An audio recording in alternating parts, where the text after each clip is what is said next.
Oke, assalamualaikum warahmatullahi wabarakatuh. Halo, apa kabar teman-teman trader?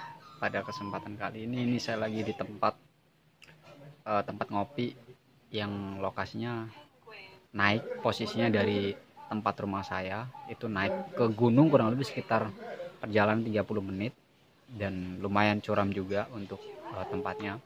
Ini saya bareng sama anak dan istri nyari tempat kopi dan sedikit pengen sharing aja tentang trading di option binary ya. Banyak teman-teman yang ternyata ketika trading itu tidak memikirkan atau mungkin tidak, bahasa halusnya mungkin tidak sadar diri bahwa saldonya kecil gitu. Kenapa saya katakan seperti itu? Karena banyak sekali kejadiannya teman-teman ketika saldonya kecil kemudian open posisinya tidak sesuai mini manajemennya. Biasanya saya menyarankan ketika trading itu menggunakan 1% untuk entry point ya. Untuk entry point pertama, untuk buy atau sell-nya itu pertama kali harus menggunakan modal 1% dari saldo kita. Kalau bisa lebih di bawah 1% itu akan jauh lebih bagus dan lebih nyaman tentunya tradingnya. Karena ketika nanti loss di option binary ini nggak ada yang namanya stop loss. Kalau kita nggak mau rugi maka kita menggunakan sistem kompensasi. Nah, kalau saldo awalnya itu sedikit dan entry point-nya itu lebih dari 1% dari saldo kita, maka sudah bisa dipastikan ketika melakukan kompensasi tentunya teman-teman nggak mau rugi kan ketika loss itu. Pasti banyak teman-teman di option binary sudah umum pasti ketika mereka nggak mau rugi menggunakan tekniknya adalah kompensasi. Nah, kalau open pertamanya aja itu sudah lebih dari 1%, ya ngeri juga kan. Kompensasi kedua, kompensasi ketiga, dan belum masuk ke kompensasi keempat, itu jauh lebih berbahaya lagi. Pasti teman-teman sudah mulai nggak nyaman. Pemandangan seperti ini, interview dulu lah, intermezzo dulu. Wah, kebon semua, tapi ini posisinya di atas teman-teman.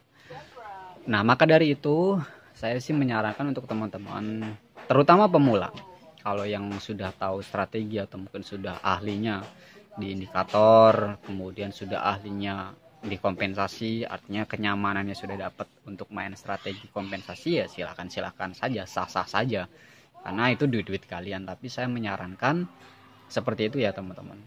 Gunakan 1% untuk entry point pertama ketika teman-teman melakukan transaksi di trading, baik itu di trading option binary atau mungkin di forex ya.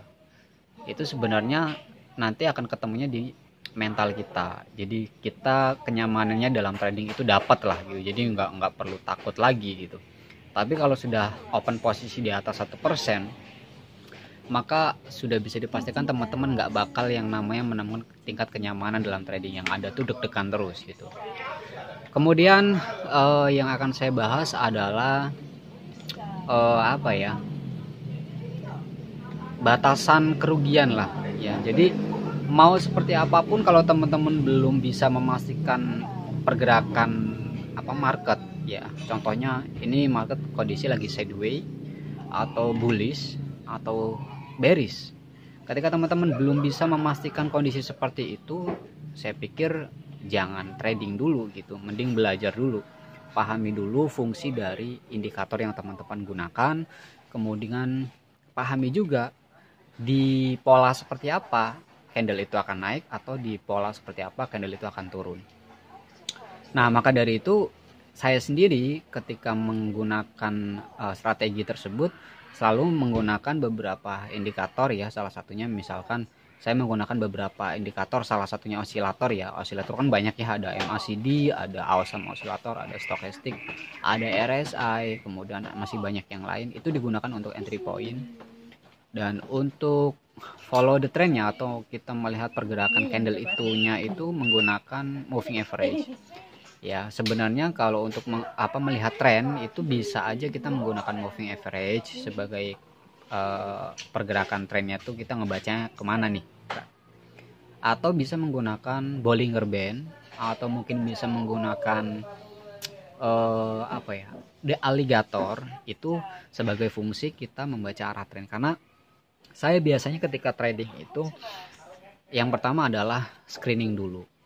Kita harus ngebaca dulu nih, sebenarnya candle ini lebih cenderung pergerakannya ke atas atau ke bawah, atau jangan-jangan ke kanan. Kalau ke kanan kan sideways ya, artinya datar gitu.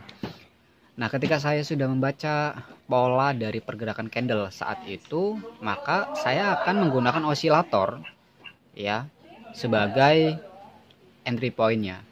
Ingat teman-teman, osilator itu ada banyak ya, ada stochastic, ada RSI, kemudian ada MACD, kemudian ada IDX juga itu bisa. Nah, itu salah satunya.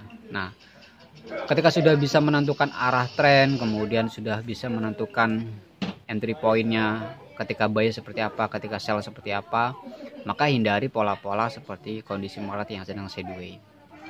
Nah, banyak juga teman-teman yang akhirnya join di grup member. Ada beberapa sih memang saya buka beberapa paket ya, kayak misalkan yang pertama itu paket kursusnya langsung atau paket bimbingannya langsung, kemudian yang kedua itu ada yang paket trabar, jadi teman-teman cuma ikut trabarnya aja, dan yang ketiga ini ada paket yang modelnya signal ya, signal trading. Jadi teman-teman nanti masuk ke grup, nanti saya akan menganalisa market. Ketika ada momen buy, kita akan informasikan misalkan di pair Euro USD atau GBP USD atau market lainnya kripto misalkan, kita akan informasikan gitu. Kalau misalkan buy ya kita akan informasikan di grup, ketika sell ya kita juga akan informasikan di grup. Jadi teman-teman tinggal follow aja, follow sellnya, follow sinyalnya. Jadi itu yang namanya paket ketiga, yaitu live signal trading.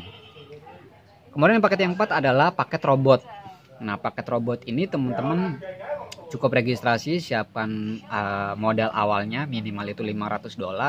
Jadi teman-teman nggak perlu trading, teman-teman cukup mantau menggunakan akunnya teman-teman. Ya ini di forex ya, nggak bisa di option binary, itu nggak bisa. Kayak di IG option, kemudian Olim Trade atau Binomo itu nggak bisa pakai robot autopilot.